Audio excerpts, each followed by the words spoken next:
Hello student, मैं चकोदर Singh English study 31 पर आपका बहुत बहुत स्वागत करता हूं। As you know very well, जैसा कि आप अच्छी तरह जानते हैं, I have taught you present indefinite assertive sentences. मैं आपको प्रेजेंट इंडेफिनिट के असर्टिव सेंटेंसेस पढ़ा चुका हूं। आज मैं आपको पढ़ाऊंगा प्रेजेंट इंडेफिनिट के नेगेटिव सेंटेंसेस। सबसे पहले मैं इसका नियम समझाता हूं। सबसे पहले नियम देखेंगे क्या होता है। एक वचन कर्ता के साथ नहीं शब्द के लिए हेल्पिंग वर्ब डज नॉट का प्रयोग करते हैं तथा वर्ब की अपोस्ट्रोफ एस जो लगाया है काकी का अर्थ निकालता है, इसलिए वर्ब की फर्स्ट FIRST फर्स्ट फॉर्म का प्रयोग करते हैं।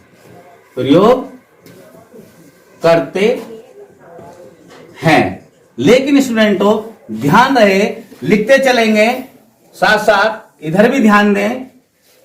कभी नहीं शब्द हिंदी वाक्य में आए तो नेवर का यूज करते हैं। किस चीज का यूज करते हैं? नेवर का यूज करते हैं। कभी नहीं शब्द के लिए हम नेवर का प्रयोग करते हैं। और एक सबसे मेन बात यह है कि वर्ब की फर्स्ट FIRST फर्स्ट फॉर्म में एक वचन के साथ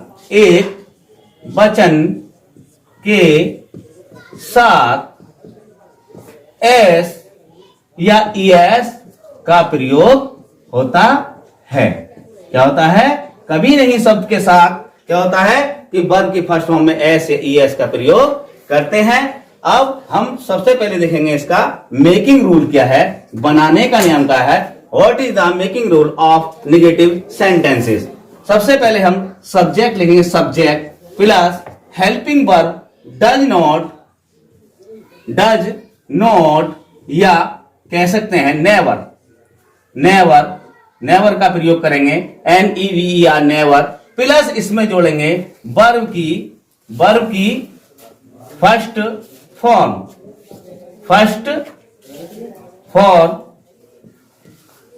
यदि हमारा नेवर हो तो मैं आपसे बता चुका हूं वर्ब की फर्स्ट फॉर्म में एस ES जोड़ देंगे। इसके बाद हम ऑब्जेक्ट का प्रयोग करेंगे। इस लास्ट में नेक्स्ट में क्या करते हैं, हम अंत में in the end of the sentences क्या करते हैं, अदर्स वर्ड लिखते हैं, OTHERS अदर्स वर्ड, दूसरे शब्द लिखते हैं। बिना फुल स्टॉप के हमारा सेंटेंस पूरा नहीं होगा। सबसे पहले सब्जेक्ट लिखेंगे, डज नॉट लगाएंगे, हेल्पिंग वर्ब है, ये सब्जेक्ट है, ये हेल्पिंग वर्ब का कार्य कर रही है, और ये नेवर भी हेल्पिंग वर्ब का कार्य करते हैं। जब ये सेंटेंस में कभी नहीं दिया हो तो इसका प्रयोग करेंगे, और वर्ब की फर्स्ट फॉर्म में ऐसे ES का प्रयोग करते हैं। जस्ट इसके बाद नेक्स्ट पॉइंट पे क्या करते हैं, हम ऑब्जेक्ट लिखते हैं और others word in the end में आ जाते हैं। अब सबसे पहला जो सेंटेंस होगा स्टूडेंट, सबसे पहला सेंटेंस है आपका हिंदी सेंटेंस है, शेर अब जंगल में नहीं रहता है। वेल डन अरुण, आपने मुझसे पहले सेंटेंस का इंग्लिश ट्रांसलेट कर दिया। बहुत तेज हो, ब्लेड से भी ज्यादा तेज लगते हो, लेकिन मैं बोर्ड पे जो बता रहा हूं वो सभी सेंटेंस, उस सेंटेंस को सभी स्टूडेंट राइट डाउन करेंगे नोटबुक में। द लायन LION, लायन क्या है हमारा, इसमें सब्जेक्ट है। अब जस्ट क्या बताया था मैंने, इसके बाद क्या करना, आफ्टर इट क्या करेंगे, हम नहीं शब्द के लिए डज नॉट का प्रयोग करेंगे। डज नॉट अब हमने ये हेल्पिंग वर्ब का प्रयोग भी कर दिया है। अब इसके बाद हम क्या करेंगे, सबका करेक्ट आंसर आ रहा है, जैसा कि उम्मीद थी वैसी उम्मीद आ रही है। नहीं रहता है, कौन नहीं रहता है, से नहीं रहता है, ता है तो है को कैंसिल करेंगे, लिव, LIVE, लिव। कहां नहीं रहता है, जंगल में, in the forest, forest now. अब शेर जंगल में नहीं रहता है। स्टूडेंट नेक्स्ट सेंटेंस देखिए, I translate into English. The sun never rises, RISES, rises in the west. Direction दिखा रहा है, पश्चिम से कभी नहीं निकलता है और सूरज कभी पश्चिम से निकलेगा भी नहीं। और इसमें वर्ब में ES का प्रयोग इसलिए हुआ है कि यहां पर क्या है, नेवर हेल्पिंग वर्ब का प्रयोग हुआ है। यह हेल्पिंग वर्ब है, सब्जेक्ट है, वर्ब है और इन द वेस्ट किसी ऑब्जेक्ट का कार्य कर रहा है, जबकि इन प्रीपोजिशन में भी आता है। आपका यह वाक्य कंप्लीट हो चुका है। हेलो स्टूडेंट, अब देखिए ये सेंटेंस आपकी स्क्रीन पर है। मेरा भाई तुम्हारे भाई के साथ नहीं खेलता है। मेरा भाई तुम्हारे भाई के साथ नहीं खेलता है, पहले खेलता था, शिकायतें आती थी, अब शिकायत नहीं आती है। करता हूं, my brother, BROTHER, brother does not play with your brother, BROTHER, brother. हमने यहां पर सब्जेक्ट प्रयोग किया है, ये आपकी हेल्पिंग वर्ब है। क्यों, सब्जेक्ट के बाद हम हेल्पिंग वर्ब रखते हैं। नेक्स्ट में हम क्या करते हैं, वर्ब की फर्स्ट फॉर्म रखिए, यहां पे वर्ब है ये, और विद योर ब्रदर क्या है, ऑब्जेक्ट का कार्य कर रहा है, विद एक कंजक्शन भी होता है। नेक्स्ट सेंटेंस है आपका स्क्रीन पर है, यह सड़क कानपुर नहीं जाती है। वो अधिकतर स्टूडेंट क्या करते हैं, गोज का प्रयोग करते हैं, लेकिन इसमें गोज का प्रयोग नहीं होगा। अब मैं आपको ट्रांसलेट करके दिखाता हूं इनटू इंग्लिश, कैसे होगा, किस प्रकार होगा। This road does not lead to Kanpur. यह आपका सब्जेक्ट है। सब्जेक्ट क्या है आपका, दिस रोड। डज नॉट क्या है आपका, हेल्पिंग वर्ब, हेल्पिंग वर्ब है। और लीड क्या है आपका, वर्ब की फर्स्ट फॉर्म का प्रयोग क्या है, टू कानपुर। बहुत से स्टूडेंट क्या करते हैं, यहां पर जाने के लिए, जाती है के लिए करते हैं, गोज का प्रयोग करते हैं। कभी भी सड़क जाती नहीं है, केवल जोड़ती है, जोड़। स्टूडेंट समझो इस बात को। नेक्स्ट सेंटेंस देखिए स्टूडेंट, रोहन रात को टीवी नहीं देखता है। Rohan, ROHAN, Rohan does not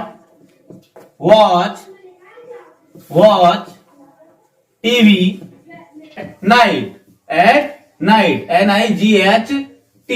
अब मैं इसका एनालिसिस करता हूं, वर्गीकरण करता हूं, किस प्रकार ये बना है। सबसे पहले हमने सब्जेक्ट रोहन, नाउन भी है, नाम को कहते हैं, a noun is the name of a person, place और ए थिंग।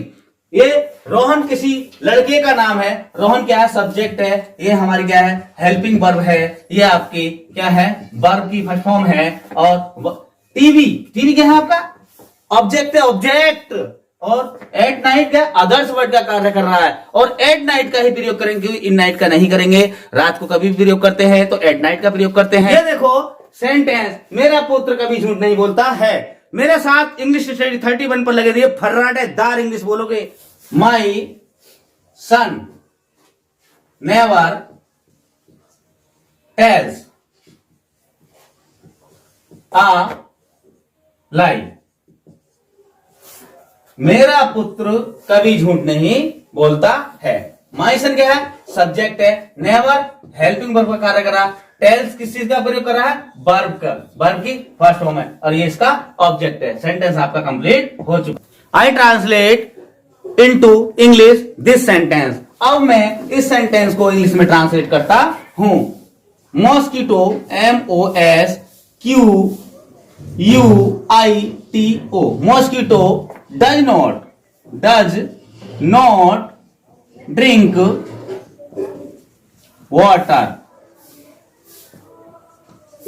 मच्छर कभी पानी नहीं पीता है, क्योंकि अगर पानी पिएगा तो तुरंत मर जाएगा। नेक्स्ट सेंटेंस देखेंगे स्टूडेंट, टू अब सड़क पार नहीं रहता है, यानी उस पार नहीं रहता है। किस तरह ट्रांसलेट होगा ये, अब मैं आपको ट्रांसलेट करके दिखाता हूं। चिंटू नहीं रहता है, does not live across, ACROSS, across the road now. Across का प्रयोग इसलिए हुआ है, यदि कोई सड़क के उस पार रहता है या नदी के उस पार रहता है, वहां पर अक्रॉस का प्रयोग करते हैं। सेंटेंस आपका यह भी कंप्लीट हो चुका है। नेक्स्ट सेंटेंस है, आजकल वह मेरे लिए पत्र नहीं लिखता है। सबसे पहले हम नाउडेज को हम सेपरेट कर लेंगे कॉमा लगा करके। He does not write the letter. अब मेरे लिए, फॉर मी। सेंटेंस आपका ये भी कंप्लीट हो चुका है। नेक्स्ट सेंटेंस देखिए स्टूडेंट, क्या है आपका। हेलो स्टूडेंट, आपका मेरे लिए वह पानी नहीं लाती है। सेंटेंस है ये। अब मैं आपको इसे ट्रांसलेट करके दिखाऊंगा किस प्रकार से ट्रांसलेट होगा इंग्लिश में। सी वह स्त्रीलिंग है, इसलिए यहां से हमने इंडिकेट देखा कि वह लड़की है। She does not bring, bring water, WATER, water. किसके लिए लाती है? मेरे लिए, फॉर मी। वह मेरे लिए पानी नहीं लाती है। सेंटेंस आपका यह भी कंप्लीट हो चुका है। हेलो स्टूडेंट्स, इंग्लिश स्टडी 31 पर आपका बहुत बहुत स्वागत रहता है। आप मेरी वीडियो को स्किप ना करें, वॉच फुल वीडियो, और आप लोअर से लेकर के अपर तक इंग्लिश स्पोकन करना सीख जाएंगे। केवल आप इंग्लिश स्टडी 131 पर बने रहिए, केवल बने रहना ही का। यदि आपको मेरी वीडियो यह पसंद आई हो तो लाइक करें, सब्सक्राइब करें और शेयर करें। थैंक यू, धन्यवाद।